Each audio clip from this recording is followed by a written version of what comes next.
Ole Miss attempts to change the narrative by giving Lane Kiffin a deadline.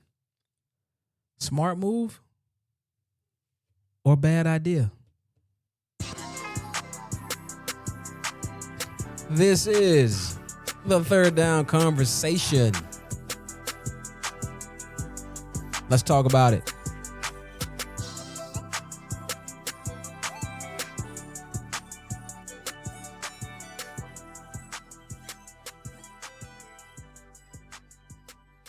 Okay, so before I get into the main topic of this episode will have a lot of twists and turns.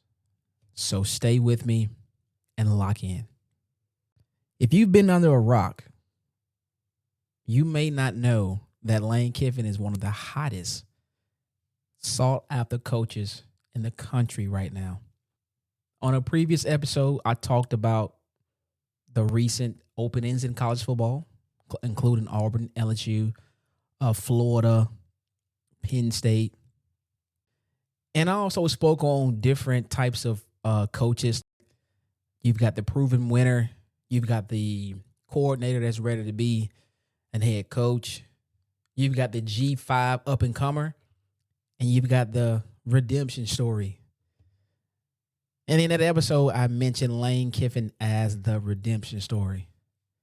But this redemption story is something we've never seen before. Like, I can't remember or recall a coach whose career started out, not so great, gets fired, becomes a coordinator, does well, and then it kind of fizzles. He becomes a head coach at a G5, gets promoted to the Power 5, and completely just turns his coaching career around.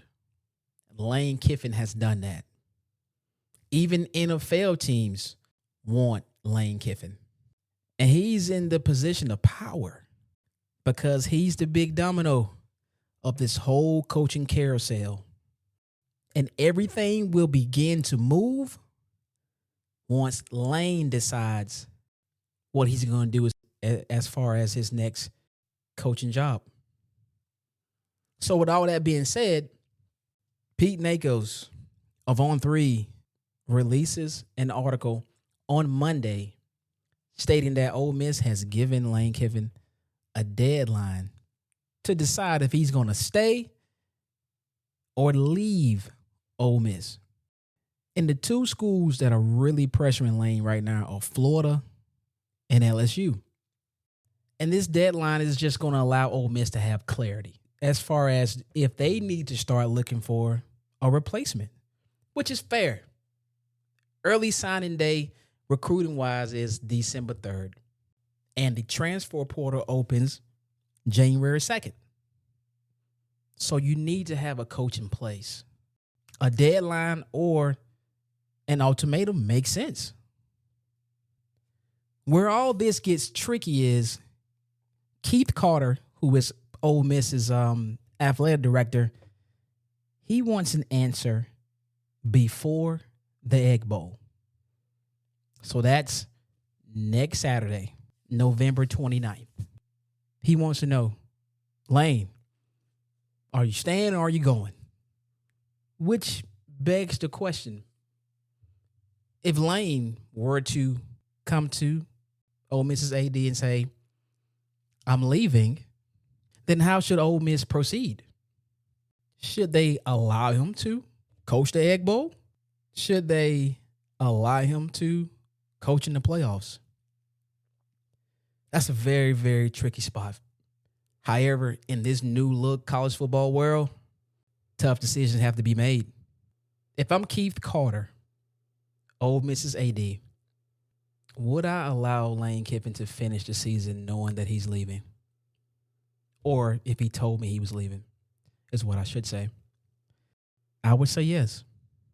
And I wouldn't do it for anything other than the players and the fans.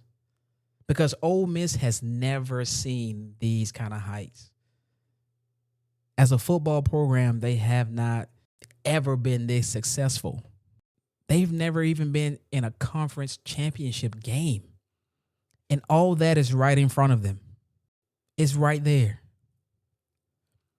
So I'm not going to allow, or I wouldn't allow the media to pressure me, if I'm the AD, into saying that Lane Kiffin cannot coach the team if they made the conference championship, or more than likely when they make the college football playoff. Because it's bigger than Lane for this program. The players have put time in. The fans have been loyal.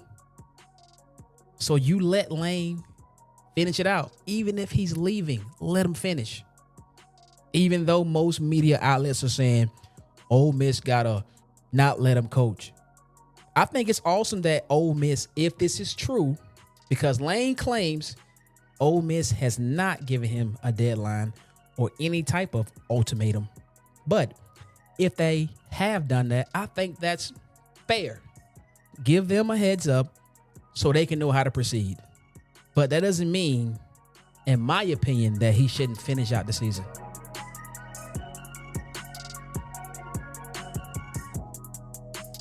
I believe Lane is going to leave.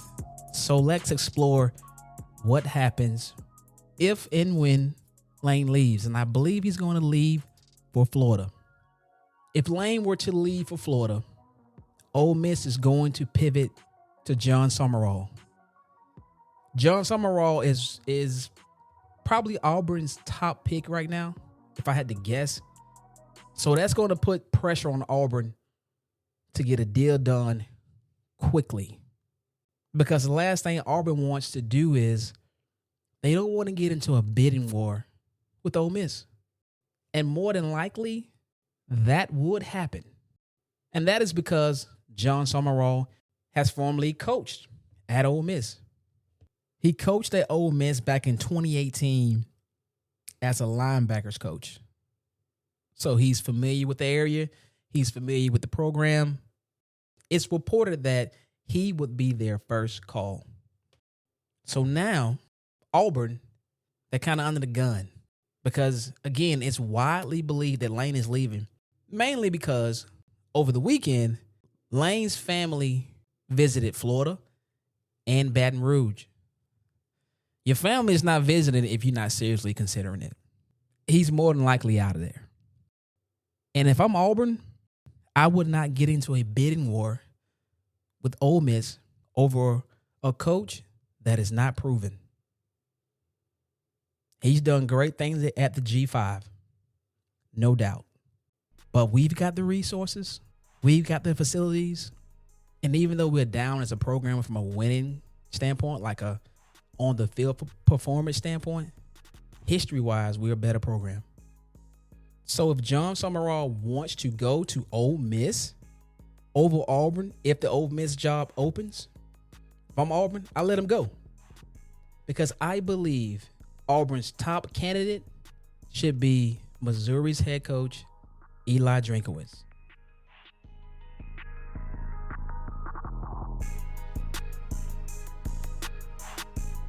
So many media outlets are saying that Jon Sumrall is a no-brainer hire for Auburn.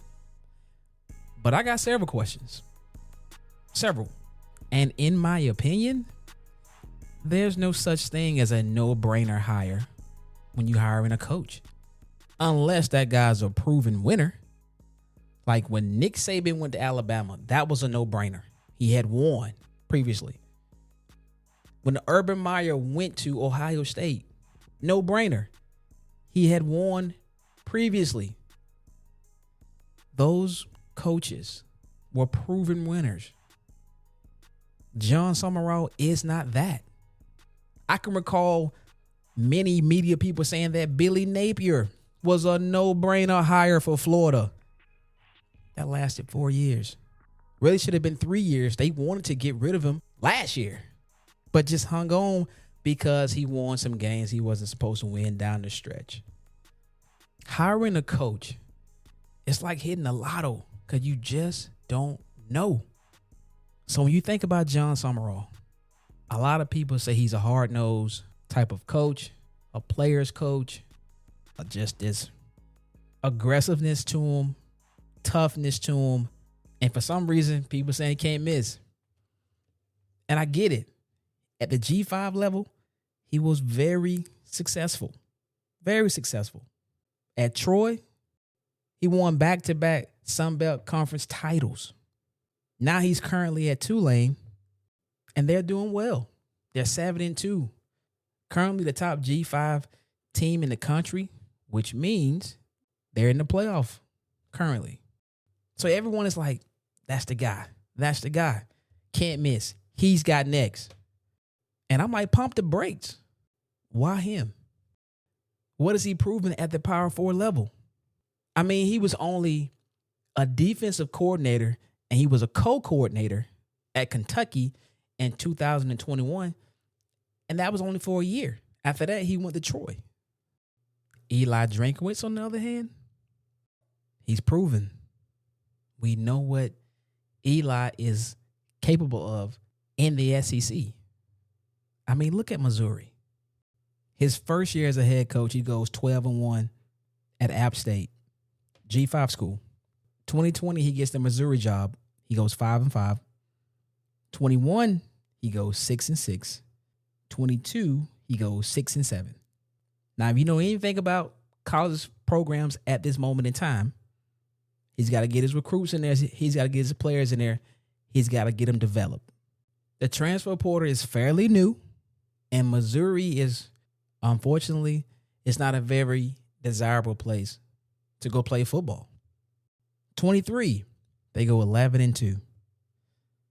Last year, they go 10-3. And currently, they're 7-3. What those records show you is a coach that can build a program at the SEC level. Yes, he hasn't been able to beat some of the top teams in league play. And that's going to be a knock on him. And that's why some people are going to be like, no, he doesn't win the big games. Yes, he has spent time at Auburn before, but he was under Gus Malzahn. And that's going to give some Auburn fan PTSD, including me, okay? Include me. Because nobody wants another Gus. But if you ever just hear Eli speak or listen to one of his press conferences, he's a little more spicier than Gus. He got more of an edge to him. He's got more confidence than Gus displayed.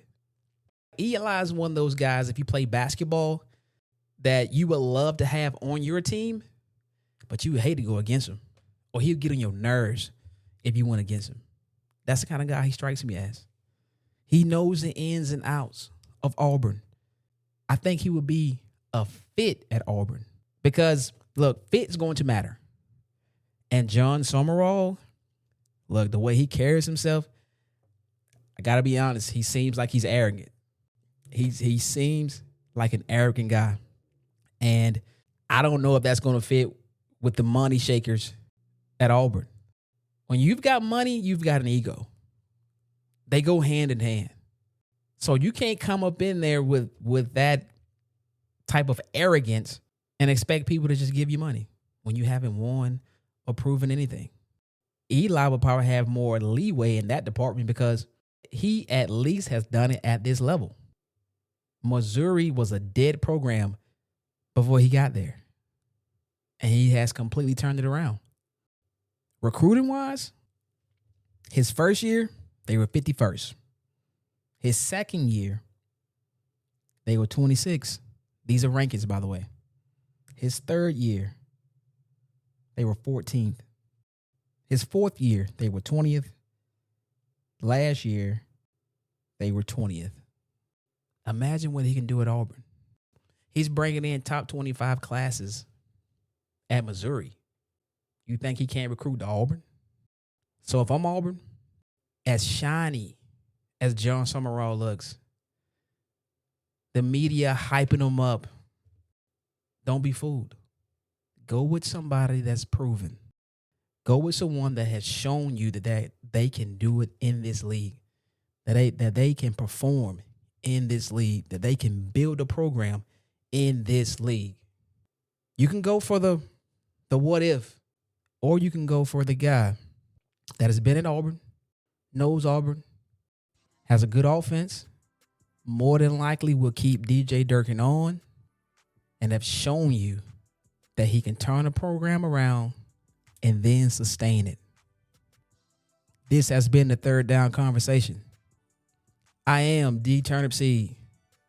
Please like, subscribe, and share the show. Jesus loves you, and I'm out. Peace.